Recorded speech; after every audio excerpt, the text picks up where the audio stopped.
여러분 주보를 참고하실 때 여러분 앞에 귀의 소식 전하겠습니다. 말씀과 함께 철로 역정 계속 진행 중에 있습니다. 적극적인 참여 부탁합니다. 모든 예배는 현장 예배를 중심으로 온라인 예배를 병행하고 있습니다. 특별히 오늘부터 이번 주 수요일부터 사순절이 시작되었고 오늘이 첫 번째 주일로 보내고 있습니다. 이 사순절 기간 동안 하나님을 더욱더 깊이 경험할 수 있도록 우리가 사순절 묵상 영상을 올리고 있는데요. 특별히 중고등부와 청년부에서 제작한 영상이 두 가지로 올라가고 있습니다. 여러분들 아침에 새벽 말씀 듣고 또 기회가 될 때 길지 않으니까 사순절 묵상 영상을 보시면서 매일매일 예수님을 하루라도 더 생각해 나가는 그런 복된 시간이 될 수 있기를 바랍니다. 오늘 오후 찬양 예배는 숭실대 교회음악과 교수이면서 예배 사역자로 수고하시는 강명식 교수님 모셔서 예배에 대한 특강하고 이후에 찬양 기도회를 또 찬양을 집회를 인도하도록 하겠습니다. 우리가 늘 예배를 드리는데요, 그 예배를 더 잘 드리길 원하고 예배권의 하나님 인재를 경험하길 원하신 분들 적극적으로 참여해 주시기를 부탁드립니다. 봄 전교인 새벽기도회가 3월 21일부터 4월 2일까지 예정되어 있습니다. 이를 위해서 기대해 주시기를 부탁드립니다. 예배 출석 체크 안내입니다. 방역 패스는 중단되어서 우리가 쓰지 않아도 되는데 실시간으로 예배를 송출하다 보니 교회 카메라로 또 여러분을 예전에 사진을 찍어서 출석을 체크했는데 요즘 그게 불가능하게 되었습니다. 그래서 이전처럼 들어오실 때 잠깐 출석 체크를 해주시면 이번 주 오신 분, 못 오신 분을 교회에서 저희가 구별하게 되고 그래서 또 목회적으로 섬길 수 있게 됩니다. 또 그렇게 체크해 주시기를 부탁드립니다. 남성 제자반 모집을 하고 있습니다. 3월 11일 금요일부터 시작되는데요. 아직 접수 안 하신 분들 이번 기회에 하나님의 말씀을 또 우리 남성 성도들과 함께 교제하며 배울 수 있는 중요한 시기입니다. 꼭 참석해 주시기를 부탁드립니다. 작은 도서관 도서 문화 프로그램 진행합니다. 지금 현재 수화 프로그램과 수학을 하고 있는데 이제 고등 영어반을 모집합니다. 3월 20일부터 교회에서 하고요. 대상은 중3에서 고3 학생들입니다. 명재희 청년이 우리 또 재능기부에서 귀한 섬김을 하게 되었습니다. 위에서 기대해 주시고 또 적극적인 참여, 또 우리가 아니더라도 주변에 예수 믿지 않는 가정들에서 학원을 다니지 않는 학생들에게 이렇게 도움을 제공하려고 하오니 적극적인 또 홍보 부탁합니다. 교우 사업장 기도 신방 안내입니다. 지난 주간 원래 시작되려고 했었지만 장례가 있어서 한 주 늦춰지게 되었는데요. 이번 주부터 우리 교우들의 사업장을 짧지만 제가 교구 목사님과 함께 가서 기도하고 자그마한 또 기도 십자가 선물을 드리고 오려고 합니다. 이 기도 신방 가운데 하나님의 은혜가 있기를 또 계속해서 기도해 주시기를 부탁드립니다. 감사한 일이 있습니다. 고선희 권사님께서 예수님 액자를 1층의 로비에 기증해 주셨고요. 최석 집사님, 강미수 권사님 가정에서 블루페페 이전 감사로 사랑의 성미 드렸습니다. 전량 도움이 필요한 가정을 섬기도록 하겠습니다. 지난 주간에 문정희 집사님 가정, 김균희 집사님 가정, 김동현 성도님 가정 3건의 장례식이 있었습니다. 이 시기에 또 사랑하는 부모님을 먼저 떠나보내고 힘들어했던 우리 가족분들, 우리 교우 성도들 여러분 친히 기도해 주시고 또 나중에 만나게 되면 위로해 주시기를 부탁드립니다. 주보에는 없는 광고인데요. 워낙 요즘 이슈가 되고 있죠. 3월 9일 수요일에 투표가 있습니다. 대선이라고 하죠. 우리 그리스도인이 과연 어떻게 투표해야 될 것인가? 1차적으로는 적극적으로 투표하러 가셔야 됩니다. 가셔서 내가 원하는 정책을 하는 사람 혹은 내가 원하는 이데올로기나 정치적인 신념을 가진 사람을 뽑는 게 아니라 가장 성경적인 가치관에 맞도록 행동하고 계속해서 진행할 수 있는 사람, 그래서 우리나라가 5년 뒤 10년 뒤까지 더 성장해서 다른 나라들을 섬길 수 있는 그런 사람을 대통령으로 뽑아야 하겠습니다. 다른 사람들은 어떤 정책을 해서 나에게 유익하냐 유익하지 않느냐 가지고 사람을 뽑습니다. 우리는 그렇게 하지 않고 정말 모든 사람에게 유익할 수 있는 그런 성경적인 가치관에 맞는 사람을 더 충분히 기도하고 수요일날 여러분 적극적으로 투표해 주시기를 바랍니다. 이게 그리스도인이 이 선거에 임하는 자세입니다. 네, 그렇게 해주시기를 부탁드리고 더 자세한 광고는 주보를 참고해 주십시오. 우리 함께 기도하고 하나님의 말씀 나누겠습니다. 거룩하신 아버지 하나님, 하나님의 말씀을 듣는 이 시간 우리의 마음의 문을 열어주시고 이 말씀들이 내게 주신 말씀으로 들려지고 그 말씀 우리의 삶의 열매로 맺혀지는 복된 시간 되게 하여 주옵소서. 예수님의 이름으로 기도하옵나이다. 아멘. 우리 한번 앞뒤 좌우에 있는 분에게 이렇게 인사하고 축복합니다. 우리는 축복의 통로입니다. 인사합니다.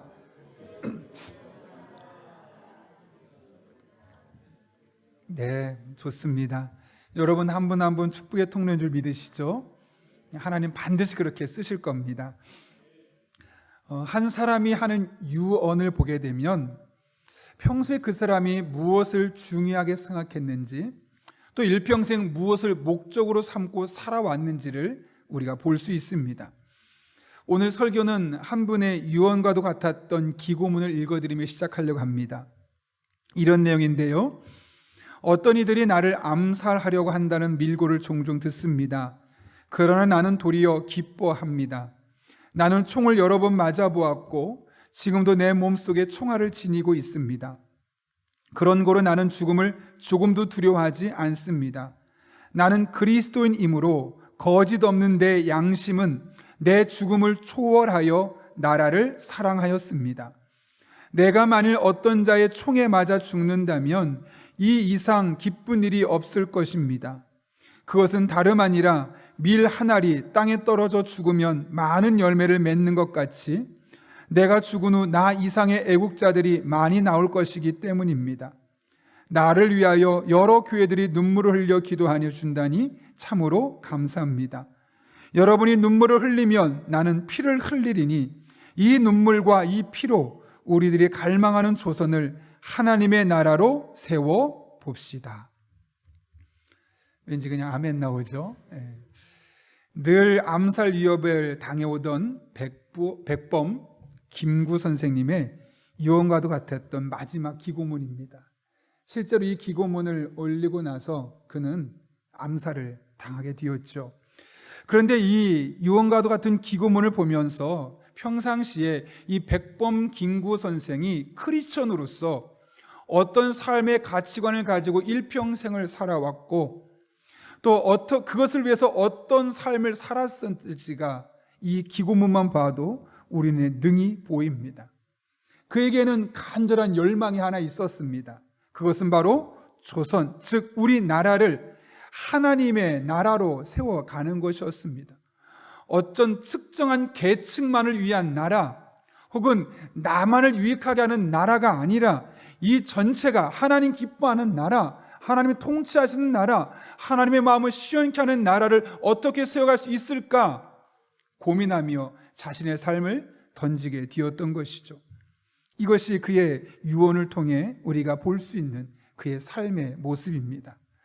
저 또한 오래전에 만약 오늘이 나의 마지막 날이라면 나는 어떤 유언을 남길까 진지하게 고민해 봤던 적이 있습니다. 그러면서 만약 내가 유언을 남겼을 때 우리 아이들이 그 문장이 너무 길어서 기억하지 못한다면 그 유언은 영향력이 떨어지겠다라는 생각이 들어서 아주 짧게 압축적으로 유언을 만들었었는데요. 제가 누군가에게 예전에 설교하면서 그 이야기를 했더니 그 교회 안수 집사님께서 직접 글을 쓰셔서 저기 액자를 선물로 해 주셨습니다. 저희 집에 가면 안방으로 들어가는 벽에 걸려 있어서 들어갈 때마다 자꾸 눈에 들어오는 건데 액자를 제가 그대로 사진을 찍어 왔습니다. 예수를 깊이 생각하라. 영어 성경엔 이렇게 되어 있습니다. Fix your thought on Jesus. 너의 생각을 예수님께 고정시켜라. 상황에 흔들리지 말고 모든 상황 속에 예수님만 바라봐라. 이것을 예수를 깊이 생각하라 라는 표현으로 사용하고 있는 것이죠. 이것은 저희 집의 가훈이면서 동시에 제가 저의 자녀들에게 물려주고 싶은 유언입니다. 어떤 상황이 펼쳐진다 할지라도, 심지어 전쟁이든 어떤 위협이 온다 할지라도 우리의 생각을 예수님께 고정시키기만 한다면 그 상황을 잘 이겨낼 수 있을 것이고 극복할 수 있음을 신뢰하고 믿기 때문에 그렇습니다. 그래서 저는 지금까지 예수를 깊이 생각하라 이 말씀을 붙들고 내가 어떻게 예수님을 생각하며 예수님 안에 거할 수 있을까 고민해 오고 있고, 앞으로도 제가 세상을 떠나는 그날까지 저것은 저의 삶의 목표이며 저의 또한 여정의 이정표가 되어줄 것입니다. 어제 설교를 준비하면서 또 여러분들에게 저 사진을 보여주고 싶어서 집에서 찍으면서 저의 유언을 다시 한번 생각해 보니 왠지 제 마음이 겸허해지고, 또 내가 얼마나 더 살지 모르겠지만 내게 주어진 삶을 더 잘 살아내야 되겠다라고 결심하는 시간이 있었습니다. 왜냐하면 이것이 바로 유언의 힘이기 때문에 그렇죠. 유언을 보게 되면 내가 어떻게 살아야 할지 방향이 보이고 내 인생에 내가 가장 무엇을 중요하게 생각하는지를 볼 수 있기 때문에 그런 것입니다. 오늘부터 7번에 걸쳐 살펴볼 말씀은 예수님께서 십자가에서 하신 말씀으로 보통 가상칠언이라고 불립니다. 여기 가상이라는 말은 가상현실, 가상코인 이렇게 해서 실제는 존재하지 않지만 존재하는 것처럼 바라보는 그런 가상이 아니라 한자로 가자는 실엉, 선반, 이 나무를 의미합니다. 그래서 가상은 실엉 위에 혹은 선반 위에, 나무 위에 라는 뜻을 갖고 있어서 그 십자가 위에서 예수님이 하신 말씀이라는 것을 일컬어 가상칠언이라고 하고 있죠. 이 가상칠언은 예수님에게는 유언과도 같은 말씀이었습니다. 왜냐하면 예수님께서 십자가에 못 박히면서 하셨던 말씀이고 마지막 순간까지 하셨던 말씀이 이 7가지 말씀이기 때문에 그렇습니다.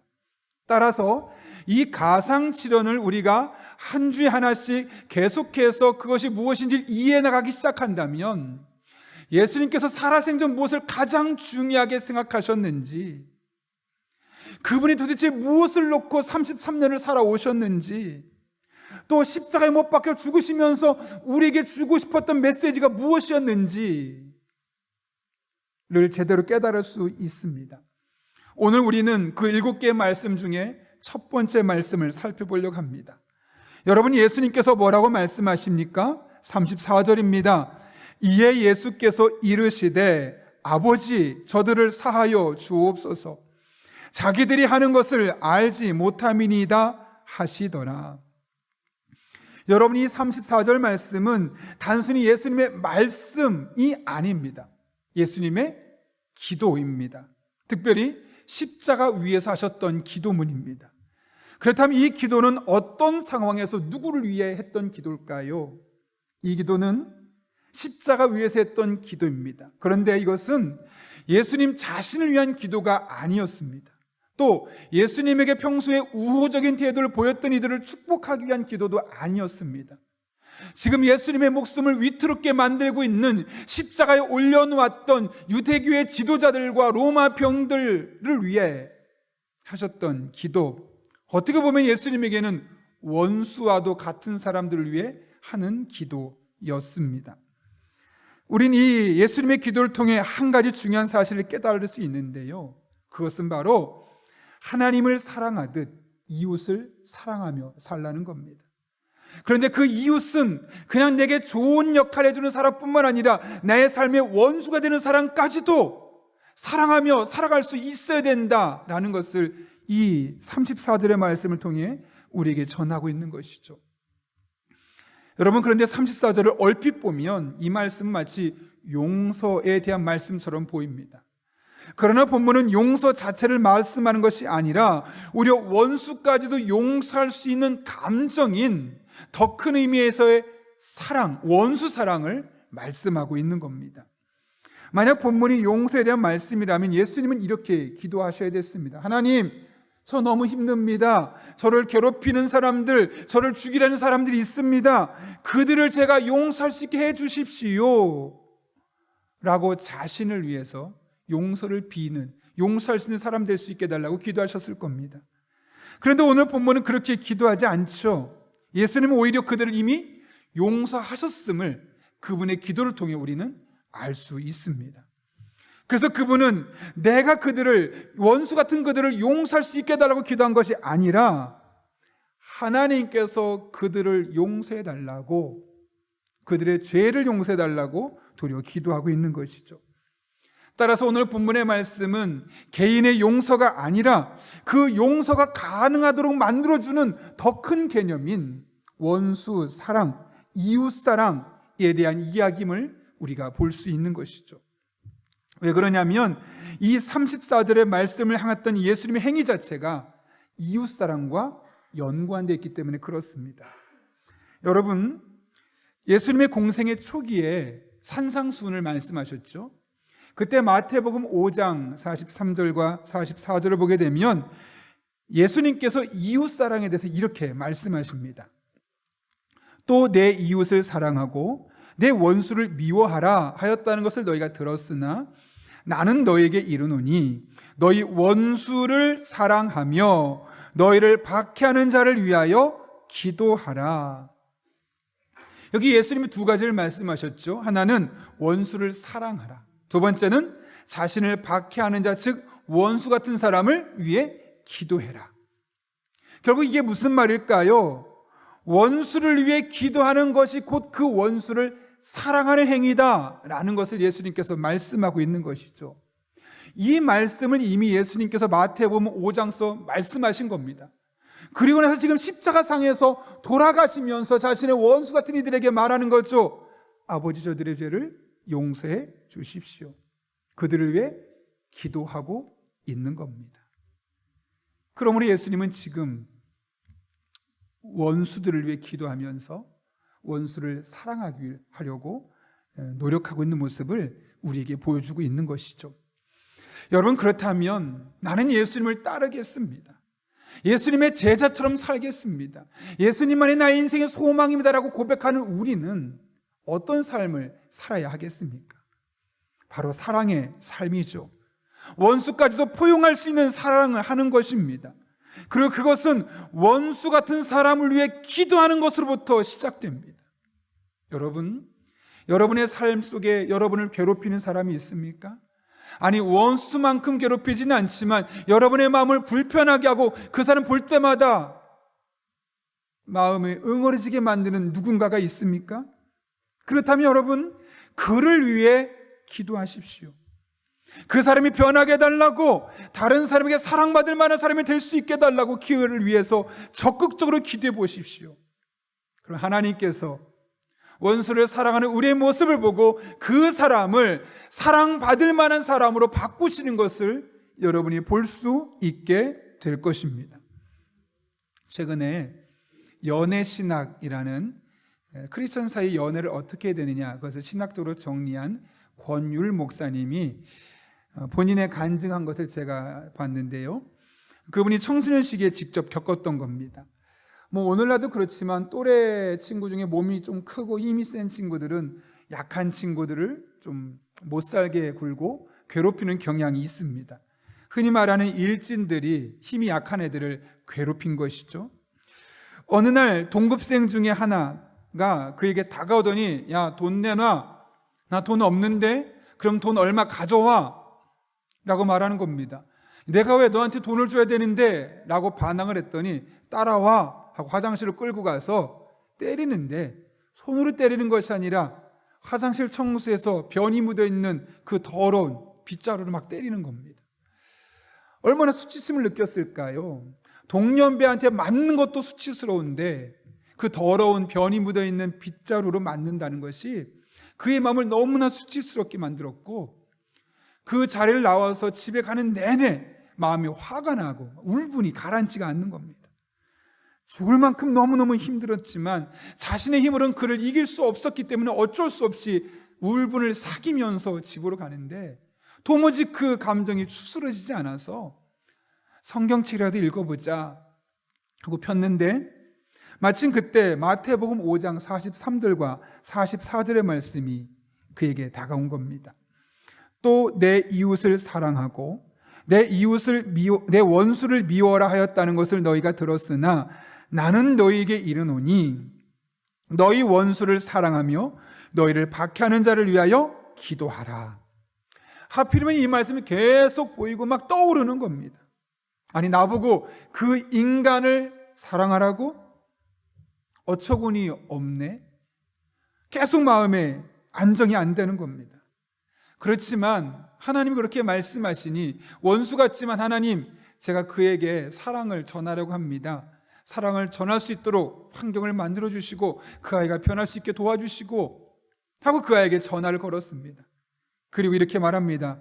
재영아, 예수님의 사랑으로 내가 너를 사랑한대. 그랬더니 그 친구가 뭐라 했을까요? 고마워 했을까요? 이게 미쳤나?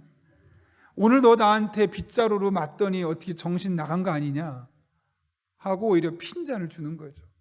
창피해서 엎드린 전화기를 끊었습니다. 근데 참 놀라운 일이 그 다음 날부터 일어납니다.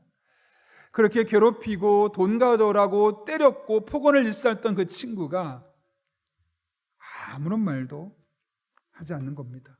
폭언도 하지 않고 폭력도 쓰지 않는 겁니다.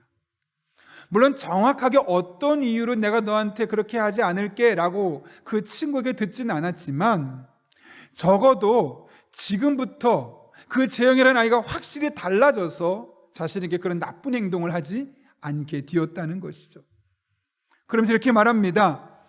하나님의 말씀을 실천한다는 것, 특별히 내 감정과 다르게 나에게 도전하는 하나님의 말씀을 실천한다는 것은 너무나 어려운 일이다. 그러나 그렇게 하면 하나님께서 일하신다는 것을 깨달았다 라고 간증합니다. 그런가 하면 그분이 겪은 또 하나의 이야기가 있습니다. 군생활 중에 경험했던 일인데요, 불교의 군종병이었던 자기보다 2개월 먼저 왔던 선임이 자기를 그렇게 괴롭히는 겁니다.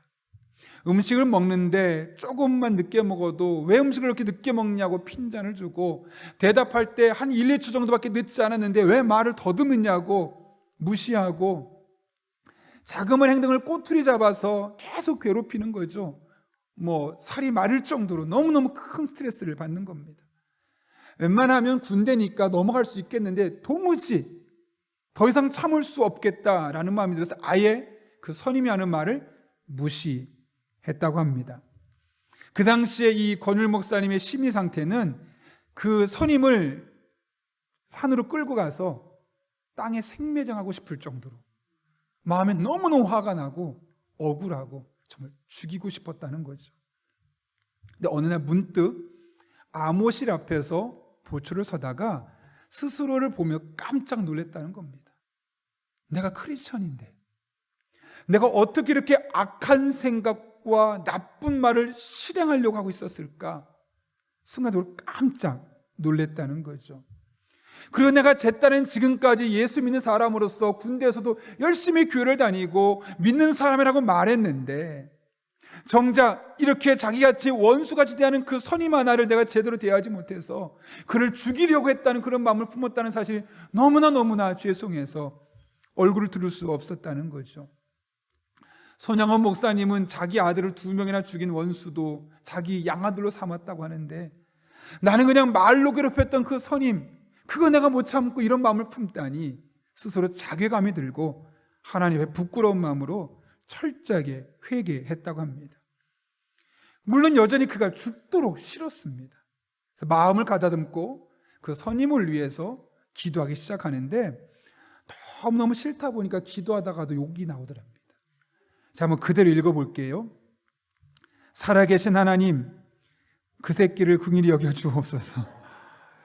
지금은 그 인간이 저를 포함해 많은 후임들을 괴롭히고 있지만 주님의 전능하심으로 그의 마음을 돌이키시어 사랑받는 선임이 되게 하옵소서. 오죽 힘들었으면 기도할 때 욕까지 넣었을까 능히 짐작이 되지 않습니까? 그 기도를 매일매일 하는 겁니다. 그런데 그 선임의 행동은 변하지가 않습니다. 여전히 자신을 말로 괴롭히고 다른 후임들을 괴롭히고, 어느 날 그 선임이 따로 불러내는 겁니다. 죽었다. 또 뭐라고 할까? 그러면서 마치 도살장에 끌려가는 양처럼 겨우겨우 선임 앞으로 갔는데 그 선임이 전혀 의외의 말을 하는 겁니다. 야, 혹시 나도 너 따라서 교회 가면 안 되냐? 여러분, 이 선임이 어떤 사람이라고요? 불교 군종병입니다. 그냥 불교를 가끔 가는 정도가 아니라 불교에 꽤 심취되어 있고 불교에 꽤 진심인 사람입니다. 그런데 이 몇 달간 갑작스럽게 그의 마음속에 내가 저 후임을 따라서 교회를 가야겠다라는 마음이 들었던 거죠. 여러분, 후임이 한 사람이었겠습니까? 여러 후임 중에 그중에 교회 다니는 사람이 이 사람 한 명밖에 없었겠습니까? 여러 사람이 있었겠죠. 근데 유독 그에게 찾아가서 내가 너를 따라 교회 가면 교회 가면 어떻겠냐고 물어봤다는 거죠. 왜요? 이 후임이 기도했으니까요. 몇 개월 동안 원수 같았던, 죽이고 싶었던 그 선임을 위해서 하나님 저 사람 바뀌게 해주세요. 마음을 돌이키게 해주셔서 사랑받는 선임 되게 해주세요. 기도했잖아요.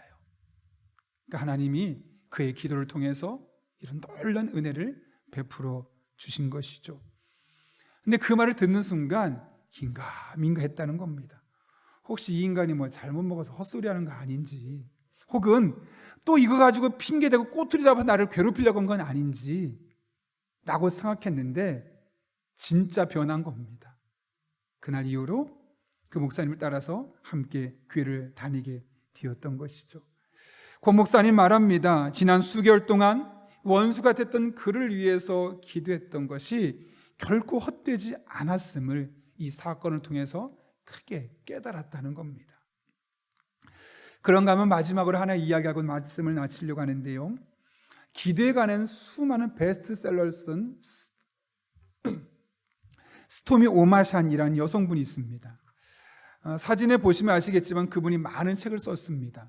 사진에 있는 것 외에도 여러 가지 책을 썼는데요. 이 책들을 쓸 수 있었던 가장 첫 번째 책이 뭐냐면 자식의 장래는 부모의 무릎에 달려있다라는 책. 그 책을 통해서, 그 책의 사건을 통해서 본인이 하나님의 임재를 경험했기 때문입니다. 그 책을 보게 되면 그녀의 딸 아만다가 학교에서 같은 반 한 여학생에게 지독한 괴롭힘을 당했습니다. 딸은 그 아이가 무서워서 그 아이 근처 가는 게 두려웠고 결국 학교를 가는 것을 두려워하고 싫어졌습니다. 그러다 이 문제를 내가 어떻게 풀 수 없겠구나 라는 마음이 들어서 어머니에게 찾아와 진지하게 그 이야기를 소상하게 알려주었습니다. 여러분, 우리 한국의 부모님이라면 어떻게 했을까요? 야, 걔 이름 뭐야? 당장 내일 학교 찾아갔겠죠. 선생님 찾아가서 그 아이가 지금 우리 딸한테 했던 1번부터 10번까지 리스트를 정리하고 이 아이를 퇴학시키든 어떻게 해야 된다고 했을지 모르겠습니다. 그런데 스토미 오마샤는 딸에게 말합니다. 얘야, 우리가 그 아이를 놓고 기도하자. 너를 정말 힘들게 하고 너로 하여금 학교를 가고 싶지 않게 만드는 그 아이를 위해서 엄마하고 너하고 매일 기도하자 하고 두 사람이 매일 하루도 빠지지 않고 기도했다고 합니다. 왜냐하면 아이한테만 기도해라라고 말하면 아이가 어떻게 그것을 의지를 갖고 계속 기도할 수 있겠습니까? 엄마랑 같이 기도하자. 시간을 정해놓고 매일 함께 기도한 것이죠. 그렇게 한 학기 내내 기도했습니다. 아무런 변화가 없습니다. 여름방학이 되었습니다. 전혀 변화의 기미가 보이지 않습니다. 2학기가 두렵습니다. 신기한 것은 2학기 딱 들어가자마자 그 여자아이가, 아만다를 괴롭혔던 그 여자아이가 찾아와서 미안하다고, 그리고 서로 오해가 풀리게 되고, 그렇게 자신을 괴롭혔던 그 아이가 이제는 그 학교에서 가장 친한 친구로 바뀌어지는 놀라운 은혜가 있었다는 것이죠. 사랑받을 만한 사람으로 아이가 바뀌게 된 겁니다. 그전에는 그 아이를 보면 원수 같았고 그 아이 곁을 피하고 싶었는데 엄마하고 수개월 동안 함께 기도하는 가운데 그 아이의 영혼이 보이기 시작하고 그 아이의 변화된 모습을 보고 나니 그 아이가 사랑스러워지고 가장 친한 친구로 바뀌게 되었다는 겁니다. 그 사건이 스토미 오마샨에게 또 그의 딸들에게 큰 영향을 주게 되었습니다. 그래서 그때 경험을 토대로 이제는 부부간에도 원수 같은 사람이 있을 텐데 남편의 기도로 아내를 돕고 아내의 기도로 남편을 돕고 이런 책들을 계속해서 쓰게 되었던 것이죠. 여러분, 이제 말씀을 마무리하려고 합니다. 성경의 가르침을 한마디로 말하면 하나님 사랑과 이웃 사랑이라고 말할 겁니다. 그 중에 이웃 사랑에는 나를 좋아하는 이웃, 나와 코드가 잘 맞는 이웃만 포함된 것이 아니라 나를 힘들게 하고 불편하게 만드는 그 이웃도 포함하는, 그 원수까지 포함한 사랑을 말씀합니다. 그런데 문제는 이 말세의 때가 될수록 2022년, 2030년, 40년, 50년 계속 시간이 지나면 지날수록 이런 사랑들이 식어진다는 겁니다. 하나님 사랑, 이웃 사랑, 원수 사랑은 다 사라지고 딱 하나만 남는데 나만 사랑입니다. 나만, 조금 더 커진다면 내 가족만 사랑하는 겁니다. 그 외에는 다 나의 사랑의 대상이 아닌 세상으로 점점 바뀌어갈 것을 성경은 우리에게 말씀하고 있습니다. 이러한 시대 속에서 우리 그리스도인이 같은 삶의 방식을 따르면 아니 되지 않겠습니까? 우리 그리스도인은 전혀 다른 방식을 우리가 소유할 수 있어야 합니다. 그것은 하나님을 사랑하고 그 사랑으로 이웃을 사랑하는 겁니다. 이웃 속에는 나를 불편하게 만들고 내 마음에 때로는 상처를 줬던 그 원수 같은 사랑까지도 우리가 사랑하며 살아가는 것입니다. 그런데 그것은 사랑해야지, 사랑해보자 라고 해서 되는 것이 아닙니다. 그의 영혼을 놓고 하나님 앞에 진지하게 기도할 때 그 사람 자체가 사랑받을 만한 사람으로 바뀌어지게 되고, 그럴 때 나는 사랑을 하는 것이 아니라 사랑이 되어지는 것을 우리가 경험할 수 있는 것이죠. 그러므로 여러분, 원수 같은 그 사람이 변해야 합니다. 그리고 그 사람이 변하는 것은 딱 한 가지, 그 사람을 위해서 우리가 지속적으로 기도해 나아가는 겁니다. 하나님, 이 사람의 죄를 용서해 주십시오. 자신이 하는 행동이 죄라는 것을 알지 못하고 저 사람을 용서해 주시고 그 사람이 하나님과 사람에게 사랑받을 만한 사람으로 바뀌어지게 해 주십시오. 그렇게 기도해 보십시오. 그 원수 같은 사람의 때로는 여러분이 남편일 수 있고 아내일 수 있습니다. 때로는 직장의 상사일 수 있고 동료일 수 있습니다. 혹은 어디서 누군가 한번 만나고 여러분의 마음을 불편하게 만드는 그런 사람일 수 있습니다. 그런 사람을 위해 예수님처럼 기도해 보십시오. 그것이 죄인지도 모르고 다른 사람을 힘들게 하는 저 사람을 용서해 달라고, 그리고 정말 하나님과 사람에게 사랑받을 만한 사람 될 수 있게 해달라고. 하나님 반드시 그 사람을 변하게 만들어 주실 것입니다. 그리고 그전엔 그렇게 나쁜 사람, 그렇게 죽이고 싶었던 사람이 사랑스러운 눈으로 보여지는 것을 여러분이 경험하게 될 것입니다. 여러분, 오늘 사건을 보면서 예수님이니까 라고 말씀하지 마십시오. 예수님은 하나님의 아들이셨지만 완전한 인간이셨습니다. 그분의 마음도 우리처럼 똑같이 원망하는 마음, 죽이고 싶은 마음, 억울한 마음이 있었습니다. 그럼에도 불구하고 하나님 앞에 그들이 저를 죄라고 알지 못한다고 그 죄를 용서해달라고, 그리고 사랑받을 만한 사람 되기 위해서 기도했기 때문에 십자가를 달게 질 수 있었던 겁니다. 마지막으로 로마서를 통해 주신 하나님의 말씀을 읽고 오늘 말씀을 마치려고 하는데요, 로마서 12장 19절부터 21절까지 말씀을 세 번역으로 우리 함께 한번 천천히 읽어보겠습니다. 먼저 19절 읽겠습니다. 시작. 사랑하는 여러분, 여러분은 스스로 원수를 갚지 말고 성경에도 기록하기를 원수 갚는 것은 내가 할 일이니 내가 갚겠다고 주님께서 말씀하신다 하였습니다. 21절입니다. 내 원수가 줄이거든 먹을 것을 주고 그가 목말라 하거든 마실 것을 주어라. 그렇게 하는 것은 내가 그의 머리 위에다가 숯불을 쌓는 셈이 될 것이다 하였습니다. 악에게 지지 말고 선으로 악을 이기십시오. 아멘. 이것이 바로 우리 그리스도인이 이 땅에서 원수 같은 사람을 대하는 방법입니다. 우리가 이런 삶을 살아갈 때 선으로 악을 이기고 여러분의 기도를 통해 원수 같던 사람이 변화되고 또 그 사람을 바라보는 나의 영적인 눈이 달라지는 그런 은혜가 사순절 첫 번째 주일을, 그리고 이 한 주간을 보내는 저와 여러분의 삶 가운데 매 순간순간 경험될 수 있기를 예수님의 이름으로 축원합니다. 우리 함께 기도하겠습니다. 이 시간 기도할 때 한 1분 정도지만 정말 주님 앞에 간절한 마음으로 기도하면 좋겠습니다. 우리가 나를 힘들게 하고 내 삶의 원수 같은 사람, 그 사람을 바라볼 때 그를 위해서 기도할 수 있게 달라고, 사랑하는 마음으로 그를 위해 기도할 때 그가 달라지게 하시고 그가 하고 있는 행동이 잘못된 것인지를 하나님 용서해 주시고 그의 삶에 변화가 일어나서 사랑받을 만한 사람으로 바뀌어질 수 있게 달라고, 여러분만 아는 누군가가 있을 겁니다. 그것을 위해 기도해 주십시오. 그리고 또 한 가지 있습니다.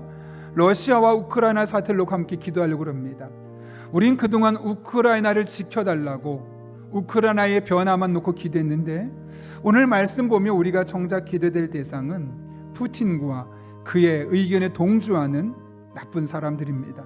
하나님 앞에 기도할 때 하나님, 푸틴과 그에 동조하는 수많은 나쁜 세력들이 그들이 하고 있는 행동이 죄라는 것을, 잘못된 행동이라는 것을 깨달을 수 있게 달라고, 그리고 그들이 근본적으로 변화되어서 개인의 이익을 위해서 나라와 많은 사람의 목숨을 이용하는 것이 아니라 함께 잘 살 수 있는 나라를 만들어가는 은혜가 있게 달라고, 이 시간 이 두 가지 기도 제목 가지고 1분 정도지만 주님의 도우심을 가며 함께 기도하겠습니다. 거룩하신 아버지 하나님, 오늘도 우리를 주님 전으로 불러주신 은혜 감사합니다. 하나님의 말씀을 붙들고 믿음으로 기도하며 나아갑니다. 우리 한 사람 한 사람의 삶 가운데 오늘 하나님의 말씀이 기록되기를 원합니다. 나를 힘들게 하는 사람들, 원수 같은 사람들 누구나 있습니다. 하나님, 그들을 바라보며 사랑하고자 해도 사랑되지 않습니다. 그래서 그를, 원수를 사랑하는 마음으로 기도하며 나아갑니다. 그를 변화시켜 주시고 그의 마음이 달라지게 하시고 근본적으로 사람 자체가 변하게 도와주셔서 하나님과 사람들에게 사랑받을 만한 사람으로 벗겨지는 놀라운 은혜가 있게 하여 주옵소서. 그래, 우리 성도들의 이 한 주간 동안 개인의 삶과 가정 속에 놀라운 은혜가 일어날 수 있도록 주님 인도하여 주옵소서. 그동안 우리가 우크라이나만을 위해서 기도했습니다. 그러나 오늘 말씀을 기억하며 이제 푸틴과 러시아의 정치 지도자들을 위해 기도합니다. 그들의 잘못된 생각, 개인의 이기심을 충족시키기 위한 생각들을 다 벗어낼 수 있도록 하나님 근본적으로 그들의 사고방식을 바꿔주시고 그들이 많은 사람에게 사랑받을 만한 사람으로 바뀌어지는 놀라운 은혜가 있게 하여 주옵소서. 그래, 러시아가 달라지게 하시고 세계 정세가 변화를 경험할 수 있도록 하나님 아버지 은혜를 더하여 주옵소서. 오늘 말씀 붙들고 기도하는 우리 성도 한 분 한 분의 기도를 들어주셔서 성도들의 삶과 성도들의 삶의 자리와 우리 기도를 통해 이 땅의 변화가 놀랍게 나타날 수 있도록 하나님 아버지 은혜를 더하여 주옵소서. 주님 바라보니 의지하오니 신실하신 하나님 동행하여 주옵소서.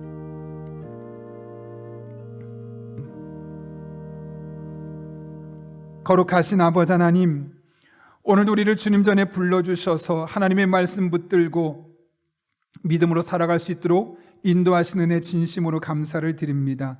나를 힘겹게 하는 수많은 사람들 앞에 그 사람을 개인적으로 바꾸려 하기보다는 원수를 사랑하는 마음이 곧 기도하는 것이라고 말씀하셨는데, 그를 위해 간절한 마음으로 그가 하고 있는 행동이 잘못된 행동임을 알게 깨달을 수 있도록 해주시고 그 사람이 근본적으로 변화될 수 있도록, 사랑받을 만한 사람이 변화될 수 있도록 기도할 때 그 놀라운 기도 응답이 우리 성도 한 분 한 분의 삶 가운데 응답으로 열매로 맺혀지게 하여 주옵소서.